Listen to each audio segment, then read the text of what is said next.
Aujourd'hui, on est à 2 heures du départ donc, de la Saint-Élion à Saint-Étienne. Donc 14 000 participants cette année et une course qui existe depuis 1952 et qui vit sa 61e édition ce soir. C'est la dernière course de l'année avant Noël. Ce qu'elle a de particulier, bien sûr, c'est qu'elle se passe intégralement de nuit. Parce qu'on part, tous les participants partiront à minuit. Et puis ça rejoint par un GR deux villes fortes de la région Rhône-Alpes qui sont Saint-Étienne et Lyon. Voilà, c'est ce qui rend un peu atypique aussi, c'est qu'on est sur une version où il y a à peu près 50% de trail et 50% de route. Ce qu'ils viennent chercher, pour certains, c'est un dépassement de soi, effectivement, une revanche parfois sur des choses plus difficiles de la vie. Voilà, un défi qu'on fait pour les uns, pour les autres. Le principe du trail, c'est quand même aussi partir pour arriver et vivre une aventure. Et je crois que la Saint-Élion, on est un peu le symbole. C'est-à-dire c'est vraiment une aventure de nuit et c'est d'abord se faire plaisir.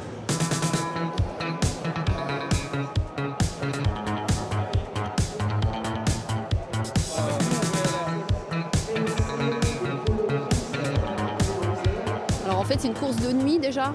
Voilà, donc c'est déjà le premier challenge, je crois, de cette course. Tout le monde dit que c'est magnifique de courir, de partir tous ensemble. On cherche vraiment l'esprit de cohésion, de partir, de voir toutes ces lumières, tous les gens à la frontale. Et même si on a qui disent des fois qu'on est un peu fou de partir à minuit dans le froid, voilà, nous on part, on est heureux, on verra à la fin. Je suis surexcité depuis 10 jours, je regarde tous les sites qui existent, la météo 4 fois par jour, je pense plus qu'à soi, j'arrive plus à travailler. Et je pense qu'il y a une chose, c'est de partir maintenant et surtout d'arriver. Voilà. Je fais le relais de 3, donc voilà, c'est une course mythique quand même. Je fais beaucoup d'athlétisme, mais sur route en fait. Et là j'ai envie de tester ça, pour faire le 72 km un peu plus tard. C'est une trail de nuit et c'est dans le froid pour nous, on est en Haute-Provence, donc le soleil et les cigales, ça va nous manquer. C'est la course à faire. Et de nuit en plus, donc c'est encore plus beau. Donc hâte d'être à Gerland demain matin. C'est une copine qui s'est inscrite et qui nous a incité à nous inscrire aussi. Donc pour faire une course en groupe, je trouvais sympathique. Voilà. Et puis j'ai toujours entendu parler de cette course, donc j'avais envie de la faire au moins une fois. C'est stimulant d'avoir un objectif commun. Déjà rien que pour les entraînements, le fait on a pu s'entraîner ensemble et puis de faire la course ensemble, c'est sympa. On a le modèle principal, dit la biker ou la gauloise. On a le balai brosse. On a la porn chic, qui est pas mal aussi. On a la prépubère. Lui, il a quelques petits soucis. On a aussi un bon exemple de prépubère derrière. Qu'est-ce qu'on a d'autre là? On a l'allemande, la teutonne, forcément blonde. Et on a la croustache quand même. Et on a la véritable croustache quand on arrive bien à se la faire remonter sur les côtés, mais ça c'est 2 mois de pouce. Hein. L'idée c'est de s'amuser, d'être plusieurs parce que ce genre de sport c'est un peu chiant quand on est tout seul, et de faire bien la fête aussi. Et l'heure fatidique approche pour près de 14 000 coureurs venus de France et d'ailleurs, tous plus enthousiastes les uns que les autres, chacun avec leur objectif. Ouais, on part sur un 72 avec tous les camarades sur la ligne de départ. On vient de manger des bornes, hein. On vient de manger des bornes. Une nuit magique, quoi, comme on les aime. Il va y avoir un petit peu de blanc sur les hauteurs, il paraît, donc voilà. Maintenant, il faut arriver en entier et en bon état. Il y a cette émotion-là qu'on va vivre pour finir l'année en beauté et rattaquer l'année 2015 avec de bons souvenirs. J'aimerais bien faire moins de 6h45, et voilà, mais je viens juste pour le plaisir, juste pour me faire plaisir. Voilà. L'envie, c'est la dernière course de la saison, donc on a toujours envie de passer de bonnes fêtes de Noël et pas être déçus. Donc j'espère juste prendre beaucoup de plaisir, avoir cette sensation de dépassement, mais d'avoir des bonnes jambes, c'est important. Après, le résultat, il vient souvent avec les jambes. Et voilà, moi, ce que j'ai envie, c'est de me régaler et de ne pas avoir de regrets avant la bulle de Noël.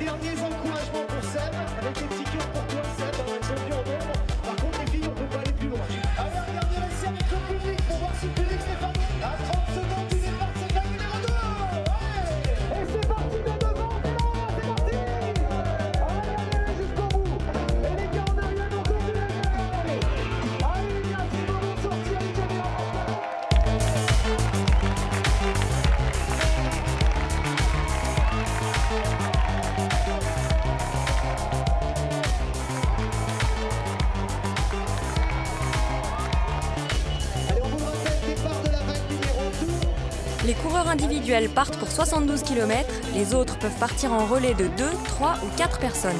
Si on préfère partir en individuel mais sur des distances plus courtes, on a la formule Saint-Express en 44 km et la Saint-Sprint en 22 km. 3 parcours, une même saveur Saint-Élion, neige, boue glacée et chant du hibou inclus.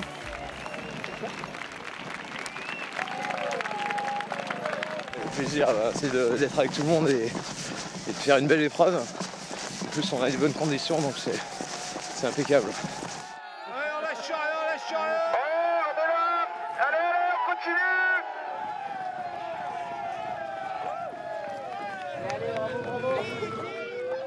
Après le kilomètre 15 à Saint-Christo-en-Jarret, premier ravito. On jauge un peu ses jambes et les relais 4 passent le témoin autour d'un casse-croûte. Merci les bénévoles.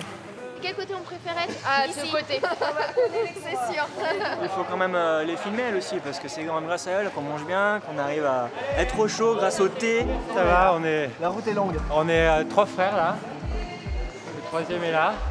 On s'entraide, on serre les coudes. Merci.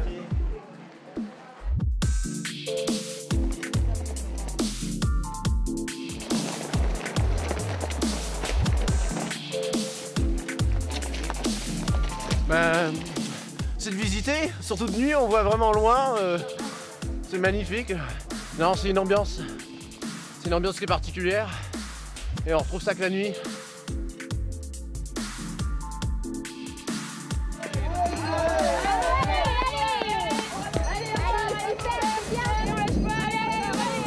On est là pour les encourager parce qu'on sait ce que c'est, donc voilà, on est là pour ça. C'est Jean-Pierre. C'est le Téléthon, les gars.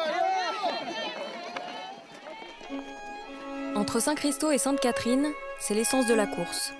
Plus un bruit, plus un lampadaire, on entre dans le cœur des ténèbres et de son fort intérieur, formant une longue procession à la fois collective et introspective. Habituellement, j'ai pas autant de monde autour de moi, donc faire ça en grande équipe, c'est sympa. Et c'est vrai que personne parle. On est dans ses pensées, ouais, c'est bien. Il y a encore du chemin à faire. On va tranquille. Ah oui, c'est le pèlerinage.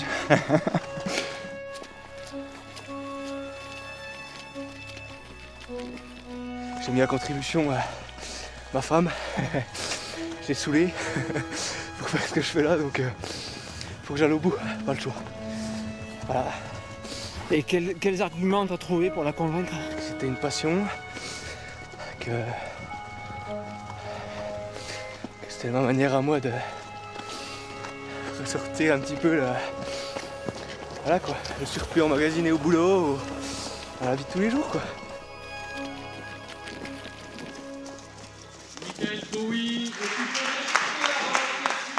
Retour à la course élite au kilomètre 28, il est 1h53 quand Fabien Chartoir entre au ravitaillement de Sainte-Catherine, bientôt suivi par Patrick Bringer, Emmanuel Gault et Pierre-Laurent Viguier. Ils forment depuis le début un petit groupe qui ne laisse personne s'échapper. Sainte-Catherine, c'est le départ de la Saint-Express, mais c'est aussi les retrouvailles entre les relayeurs. Voilà, ça roule, ça coule. Je lui dis bon courage et puis qu'il donne tout ce qu'il peut et puis voilà, qu'il s'amuse surtout. Voilà. Ah, moi j'ai un peu accéléré à la fin, je suis un peu cuit. Et lui, il est déjà dans son parcours, donc je pense qu'on refera le match après, à l'arrivée. C'est un défi, quasiment le défi d'une vie. Mais la prochaine, ça sera en individuel. Et là, ça sera vraiment la vraie.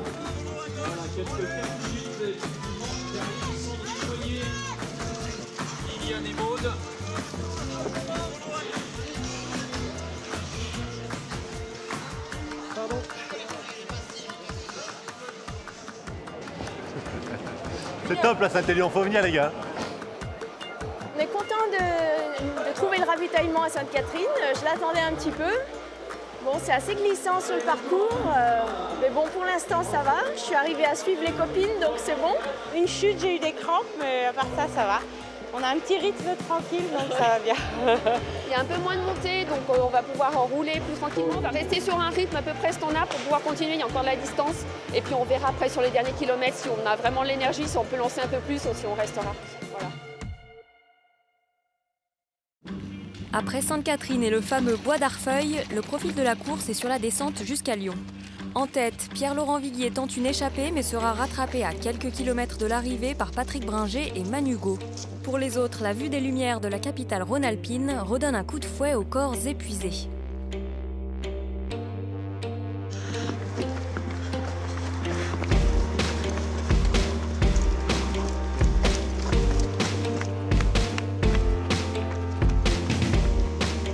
À 5h20 et 47 secondes, Patrick Bringer, porté par sa rage de vaincre, entre à Gerland avec seulement 11 secondes d'avance sur Emmanuel Got, qui retrouve sa maudite place de second. Au pied de la dernière côte, on s'est serré la main, on a dit quoi qu'il en soit, c'est une belle nuit. On a tout donné, j'espère que ça laissera des bons souvenirs. Après, finir à l'emballage, c'est fréquent en trail aujourd'hui parce que personne n'est meilleur que l'autre. Le niveau il est resserré, on est 10-12 à se valoir, un coup c'est l'un, un coup c'est l'autre. C'est la fraîcheur peut-être qui a fait la différence. Et voilà, la prochaine fois, ça sera Manu. Ouais, c'est sympa, c'est des bons moments. On s'est tiré une bourre avec Patrick, un truc de fou. Dès qu'il y avait un talus, on en mettait une. On n'a rien lâché, quoi. Après, quand j'ai vu que Patrick avait les cannes, bah, je savais que ça allait se terminer comme ça. Ça reste encore une course magique, courir dans la nuit comme ça. En fait, on part le soir en se disant ça va être dur, on va faire une nuit blanche et finalement, la nuit, elle passe très bien. Chez les dames, Maud Gobert remporte sa 4e Saint-Élion. J'ai vraiment pas fait une bonne course, quoi. J'étais pas bien, quoi. Ouais. Mais bon, après, voilà, j'ai serré les dents, voilà. Je suis contente, c'est la doyenne d'une épreuve, et voilà, c'est bien d'inscrire son nom. Par rapport à l'an dernier, j'ai progressé, parce que j'étais 3e et j'avais mis 7h28, donc les conditions étaient plus difficiles aussi. Donc, mais je pense avoir passé un petit cap sur les longues distances cette année. Donc on verra. Après, à un moment donné, la progression s'arrête aussi. Donc on peut pas toujours aller de mieux en mieux, mais on verra, on reviendra. Allez Cathy. En fait, il y a 10 ans, je l'ai fait en relais de 4 et je m'étais dit un jour je le ferais comme les grands malades. Et voilà, je suis très très contente d'être allée au bout. C'est plein de choses, plein de petites choses mises bout à bout qui font que c'est une course superbe. Alors que les élites se réconfortent, d'autres grands malades continuent à tracer la route sans faiblir dans le bleu de l'aube et oublient leur douleur aux genoux en rêvant peut-être, comme Manu Got, à la bûche de Noël.